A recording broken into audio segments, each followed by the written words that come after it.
अस्सलाम वालेकुम दोस्तों, मैं हूं खलील सू और आप देख रहे हैं मेरा चैनल के एस व्लॉग्स। तो बहुत सारे दोस्त हैं जो मुझसे पूछते हैं कि खलील भाई आप काम क्या करते हैं। तो सबसे पहले मैं आपको बता दूं कि मेरा जो सबसे बड़ा काम है वो फ़िश फार्मिंग का है। उसके बाद थोड़ा बहुत प्रॉपर्टी का और छोटे मोटे बाकी ज़्यादा काम है। तो अभी मैं हूं अपने फ़िश फार्म पे आया हूं। यहाँ पे जो मेरी मछलियाँ हैं उनकी कल्टीवेशन हो रही है। तो आइए आज मैं आपको दिखाता हूँ मैं अपना फ़िश फार्म। तो चलिए मेरे साथ और देखिए मेरा अपना फ़िश फार्म। फ़िश फार्मिंग जो था वो पिछले 20 साल से एक बहुत ही बड़ा प्रॉफिटेबल बिज़नेस था, प्रॉफिटेबल फार्मिंग थी।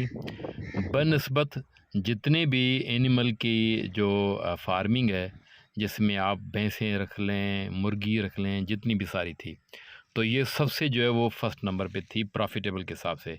सिर्फ बंदे को तजर्बा होना चाहिए, बाकी जो है इस काम में प्रॉफिट की कोई कमी नहीं है।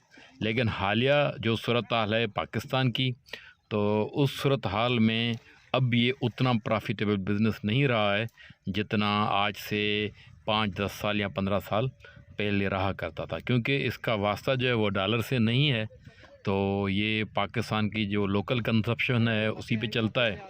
तो इस वक्त आपको पता है कि लोकल कंजप्शन में जो चीज़ जो भी आ रही है वो कारोबार जो है वो जल्दी से नीचे आ रहे हैं, और जिस कारोबार का भी वास्ता डॉलर से है तो वो चीज़ें ऊपर जा रही हैं।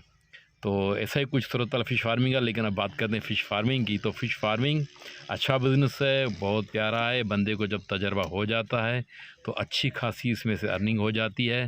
तो हम जो है वो तकरीबन ये जो हमारा पाकिस्तान है, ये पूरा पाकिस्तान 3 हिस्सों में डिवाइडेड है। एक एंड वाला जिस हिस्से में हम रहते हैं, यानी समंदरी एरिया, जिसमें ठट्टा, सजावल, बदीन, कराची ये आ जाता है। उसके बाद थोड़ा पर हैदराबाद के बाद जो आगे वाला इलाका है, जो जाके सखर तक पड़ता है। और तीसरा और लास्ट एंड वाला इलाका सखर से आगे जो मुल्तान है, मुल्तान, मुजफ्फरगढ़ और इससे आगे थोड़े बहुत जो डैम बने हुए हैं, यहाँ तक जो है वो पाकिस्तान की फार्मिंग फैली हुई है। इसमें सिंध का सबसे ज़्यादा इलाका जो कंदकोट, लाड़काना, ये डिस्ट्रिक्ट आ जाते हैं। और फिर निचले हिस्से में ठट्टा, सिजावल और बदीन ये आ जाते हैं। फिर अपर जो डैम है उसमें तरबेला, मंगला और उसके अलावा भी बहुत सारी ऐसी एरिया पंजाब में हैं। और अब तो जो है वो आपको पता है कंट्रोल फार्मिंग आ गई है फ़िश में, तो आप टैंक में भी मछली जो है वो पाल सकते हैं। तो बहुत सारी किस्में मछली पालने की। हम जो ये आप देख रहे हैं जो मछली पाल रहे हैं, वो जो मछली है वो हम नेचर पे पालते हैं। सिर्फ इसको पोल्ट्री वेस्ट देते हैं। उसके अलावा थोड़ी बहुत अगर गुंजाइश होगी हमारी जेब पे तो फिर उसको फीड देते हैं, वरना बस सिर्फ पोल्ट्री वेस्ट पे इसको तैयार करते हैं। जो वीट ग्रास है वो काट के इसको देते हैं, जो जहाँ हमारे तालाबों में होता है उसी को ही। और मछली जो हम पालते हैं वो ज़्यादातर 6 अक़साम की होती हैं, जिसमें रोहू, मोरा की थेला, और उसके बाद जो है वो ग्रास, गुलफाम और सिल्वर। बाकी इसके बाद जो है वो अपना कुछ ऐसी किस्में हैं जिनके मैं नाम आपको बताऊं, जो है वो अपना कार्निवोरस हैं, जो मछलियां वगैरह खाती हैं। तो उसमें हम उसका सिंधी नाम हम उसको चिट्टा भी बोलते हैं। तो बहुत उसमें 3-4 किस्में, जरका आता है, चिंडा, सिंगाड़ी, सी बास जिसको बोलते हैं, जिसको हम डांगरी भी बोलते हैं सिंधी में, वो भी आ जाती है। तो इनकी भी थोड़ी बहुत छोटी मोटी तादाद जो है वो हम इसमें डालते हैं। तिलापिया है, जिसको हम सिंधी में दया बोलते हैं, तो वो भी डालते हैं। तो इस तरह मिक्स जो है फार्मिंग हम करते हैं नेचुरल पे, और फिर सालाना हमारी प्रोडक्शन होती है। तो जिस तरह ये 3 हिस्सों में हिस्सा डिवाइडेड है ज़मीन का मौसम के हिसाब से, बिल्कुल इसी तरह हम बीज भी उसी तरह डालते हैं। जिस तरह हमारा जो लोअर एरिया है, जैसे मेरा वास्ता जो है वो सजावल से है, तो यहाँ पर हम ज़्यादा से ज़्यादा 300 दाने डालते हैं पर एकड़। तो मिडिल का जो इलाका है अपर सिंध, यानी सखर, कंदकोट, दादू, लाड़काना, तो यहाँ पे तकरीबन 700 से लेके 900 दाने डाले जाते हैं मछली के पर एकड़ पे। अपर का जो एरिया है पंजाब का, जिसमें कंट्रोल फार्मिंग हो रही है, मुकम्मल जो फीड पे तैयार कर रहे हैं, तो वो 700 से लेके 1200 दाने पर एकड़ जो है वो मछली तैयार करते हैं। तो इतना बड़ा फ़र्क है, कहाँ हम 300 दाने डालते हैं, कहाँ वो 1200 एकड़ दाने सारी। तो इसका मकसद ये हुआ कि जितनी मच्छी हम जो है वो 4 एकड़ से निकालते हैं, उतनी मच्छी वो अपर एरिया वाले 1 एकड़ से निकालते हैं। लेकिन बनस्बत उनके हमारे यहाँ ख़र्चा कम है, उनका फिर ख़र्चा भी ज़्यादा है, क्योंकि वो फीड पे पालते हैं। तो इस वक्त जो ये मेरा तालाब आप देख रहे हैं, ये अभी खाली हुआ है। इसकी जो बीज और इसकी फ़िश जो है वो हम शिफ्ट कर रहे हैं। इसमें मेरा मछली का बीज भी डला हुआ है और बड़ी मच्छी भी है। ये जो सिल्वर आप देख रहे हैं, ये बड़ी मच्छी में शुमार होता है। तो तकरीबन यूँ समझें कि इस 15 एकड़ से मैंने जो है वो 8 लाख की मच्छी निकाली है और तकरीबन आप यूँ समझें कि 6 लाख का बीज। तो 15 लाख की जो है वो 1 एकड़ पे 1 लाख रुपए की इस बीज जो है वो टोटल एक्सपेंसेस के साथ जो है वो इनकम आई है। तो अगर इसमें एक्सपेंसेस हम निकाल देंगे तो आप समझेंगे आधी एक्सपेंसेस निकाल दें 7 से 8 लाख रुपए। तो 7 से 8 लाख रुपए के करीब ये जो है वो इनकम देता है तालाब। तो कोई इतनी बड़ी हाई यील्ड नहीं है, लेकिन ये है कि ये मेरा छोटा तालाब है, मेरे बड़े भी तालाब हैं। तो फिर जितना बड़ा तालाब उतनी जो ज़्यादा इन्वेस्ट और उतना ज़्यादा ही मुनाफा। ये मकसद, अगर ये 15 एकड़ का तालाब है, अगर यही तालाब मेरा 500 एकड़ का हो तो आप समझ सकते हैं कि फिर उसमें कितना प्रॉफिट आता है। ये बीज है, जो बीज हम शिफ्ट कर रहे हैं।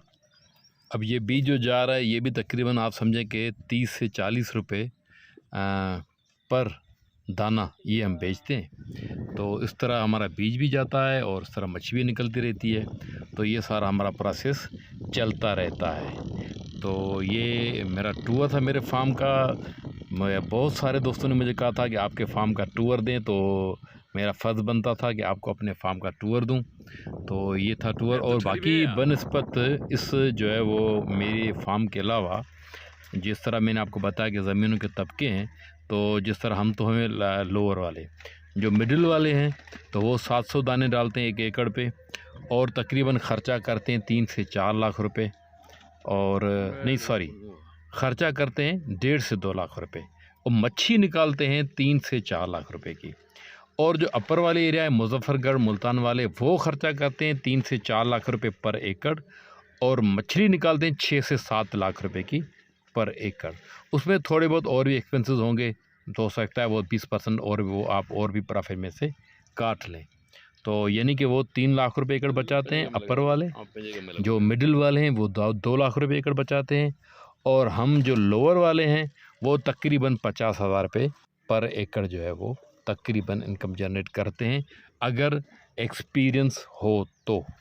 वरना तो आपको पता है नया बंदा तो फिर वो काम किस तरह करता है या कैसे करते हैं। तो ये सारी मछली अब मेरी इकट्ठी हो रही है। एक जार में जो है वो हम मछली इकट्ठी कर रहे हैं, दूसरे जार में बीज इकट्ठा कर रहे हैं। बीज एक बड़े तालाबों में जाएगा, मेरे बड़े तालाब हैं उनमें जाएगा, कुछ जो है वो सेल के लिए जाएगा, बाकी बड़ी मच्छी जो है वो मार्केट होगी, तो वो मार्केट में जाके सेल होगी। तो ये बड़ी मच्छी है सिल्वर की, इसको हम इकट्ठा कर रहे हैं। तो इसी तरह अब जो है वो मेरा हार्वेस्ट का टाइम है, अभी मछली भी निकल रही है, बीज भी निकल रहा है। तो मछली को हम मार्केट भेज रहे हैं, बीज जो है वो जो मेरे बड़े तालाब हैं उनमें भी शिफ्ट हो रहा है और बाकी बेचने के लिए जो है वो हम भेज रहे हैं। तो इस तरह ये प्रोसेस है, ये चल रहा है। तो ये मच्छी आप देख रहे हैं, इन्होंने मच्छी पकड़ी हुई है। तो ये सारा प्रोसेस है। तो अब मैं लेता हूँ आपसे इजाज़त, इंशाल्लाह ताला अगले वीडियो में मिलेंगे और आगे चल के आपको मैं अपनी फुल जो है वो तफसील से दूंगा कि भाई किस तरह जो है वो A to Z मच्छी कैसे पालते हैं, कैसे पालनी चाहिए और किस तरह जो है ये बिज़नेस करना चाहिए। जी, तो ये था मेरा फ़िश फार्म। तो मैंने पहले भी आपको बताया कि मेरे ज़्यादातर जो काम है वो फ़िश फार्मिंग के हैं। तो उसके अलावा जो है वो मेरा राइस का काम है, यानी एग्रीकल्चर का काम, उसके बाद प्रॉपर्टी का काम और बाकी छोटे मोटे काम जो हैं वो उनसे जो है वो मेरी इकोनॉमी है वो चलती है। तो ये सारा काम थे। आपने अभी जो है फ़िश फार्मिंग का टूर लिया, तो इंशाल्लाह ताला आगे चल के मैं आपको अपना प्रॉपर्टी का भी टूर दूंगा कि वो प्रॉपर्टी का काम कैसे करता हूँ। मेरा काम बैरिया टाउन में है, तो वहाँ पे भी जो है वो अच्छा खासा काम है, तो बस रोज़ी मिल जाती है। अभी बैरिया टाउन जो है वो बहुत लेट है, लेकिन आपको पता है प्रॉपर्टी की मार्केट ऐसी होती है, कभी ऊपर कभी नीचे, तो ये उसका काम है। तो मुझे उम्मीद है आपका मेरा ये फ़िश फार्मिंग का टूर फार्म बहुत अच्छा लगा होगा। तो मिलते हैं अगले व्लॉग में, रहिएगा साथ। थैंक यू, अल्लाह हाफ़िज़।